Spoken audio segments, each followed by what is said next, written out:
The no contact rule is a widely prescribed strategy to break free permanently from a narcissist and begin your healing journey. And as the name suggests, it involves avoiding any type of contact with the narcissist, which includes meeting the narcissist in public or private, any phone calls at all, and calling yourself or the narcissist calling you or taking calls from the narcissist.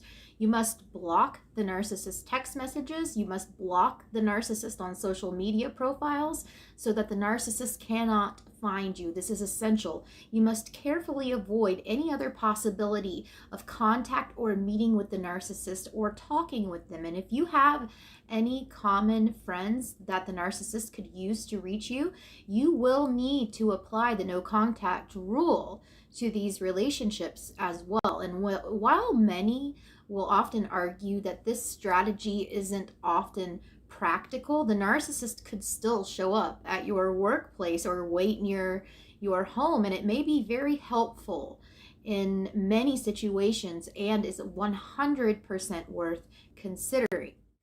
We have the wrong reasons to go no contact, and people ask many questions regarding the no contact rule, and one common trend is that a lot of victims approach it with the wrong mindset. They view no contact as a type of revenge, as a way to get the narcissist to come back and hoover them again, and they want to hurt the narcissist. They want to make the narcissist miss them, which narcissists can't miss anybody, and they want the narcissist to regret everything that they have said and done and come back crawling to them and only them, and then the narcissist and the victim will stay together forever. And while understandable, this is extremely destructive and immature thinking, and a sign that the victim is not ready to heal. Because if you and there's another if you are doing this and the narcissist does hoover you and does come back, and you accept the narcissist back, because you were doing this to get the narcissist back, the relationship there will be a shorter time frame that you are in the relationship, and the abuse will escalate every time that the cycle goes over again. So also, you can't forget this, that things could turn physically violent where they were not physically violent before. And we use no contact to finally break free from a narcissist and to regain our life and restore our mental and physical health. It's not meant to be used to manipulate a narcissist into changing their ways or changing their minds about being with you and you alone. It's not one of those relationship games that people play to satisfy their ego, and you have to be honest with yourself, because your future and possibly your life could depend on it. And if you are looking for a way to get an abuser back or to hurt or tame an abuser, you are not willing to end the relationship with this abuser. And if that's the case, then you are not ready to heal and understand that you will never, ever out manipulate the narcissist. You will never, ever beat them at their own game unless you are a psychopath, and you should not attempt it. So here are a few possible scenarios of what can happen if you do insist on using no contact in order to get the narcissist to come back to you, or as a sort of revenge. You could get back together, and after a very brief honeymoon period, your relationship will become 10 times more abusive than it was the first time. You, as a victim, will become a more hurtful and manipulative person yourself, and this will negatively affect every relationship that you have in your life and in your future. And obviously that's the outcome. And you must be honest with yourself, like I said. If you are feeling this way, you have a lot of work to do. And the feeling of hurt, pride, and the desire for revenge are complex emotions. And you will need to you have to work with a professional to get past that, because that is a really, really big one. And so we'll move into how does the narcissist feel when you go no contact? As many of us know, a narcissist is similar to a drug addict in the sense that they are addicted to attention, adulation, admiration, praise, and control over other people. And that's narcissistic supply. So while you were together, you were one of their sources of narcissistic supply. And now that it's taken away from them, they may feel frustrated and restless. They could feel relieved and happy. Most of them eventually want to regain their source of narcissistic supply, especially if the new supply didn't really pan out like they thought that it would, and they feel challenged and they want to prove themselves by forcing you to get back together with them, and they feel bored because there's nothing that they have that they can distract themselves with. How do they react to no contact? There is no doubt that no contact in many situations has a devastating effect on a narcissist, whether they show it or not. And the presence of other sources of narcissistic supply or lack thereof, there are two possible reactions that a narcissist may have. They may frantically pursue the victim in an attempt to get them back, and they will announce that their victim doesn't deserve them anyway if you shut them down, and generally they will pretend that they were the ones that did the dumping if you leave them.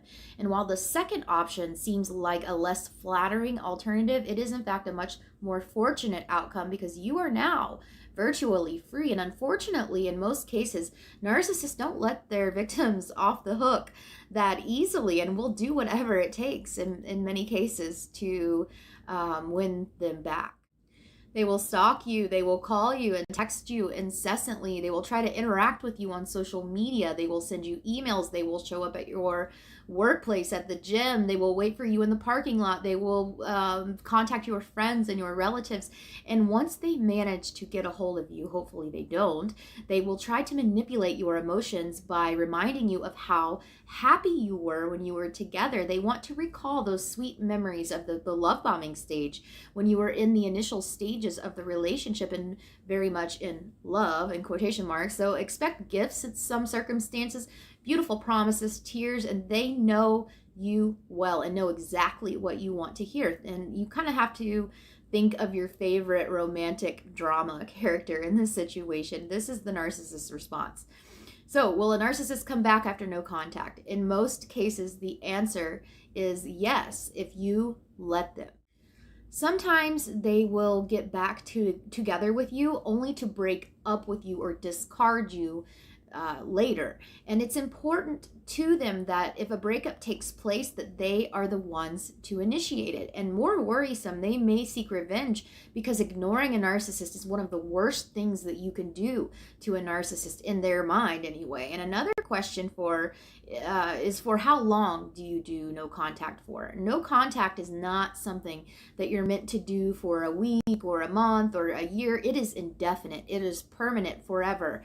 And if the narcissist has a way of contacting you, they will continue bugging you for years to come. And this is why it is so essential that you heal yourself first so you can stay strong and resist the temptation to get back together with a narcissist. And do the narcissists ever miss their exes after no contact? Now, the answer is kind of yes and no, but they're not really capable of missing a person. They miss what you were able to provide them. And you were a source of narcissistic supply, a source of love, admiration, and praise. And now that you are gone, there is some semblance of a sense of emptiness and dissatisfaction. And at this stage, if the narcissist doesn't have any new sources of supply, this is why they're going to keep contacting you. And this doesn't mean that they love you or they miss you in any way. And one last note, in its clinical form, narcissism is more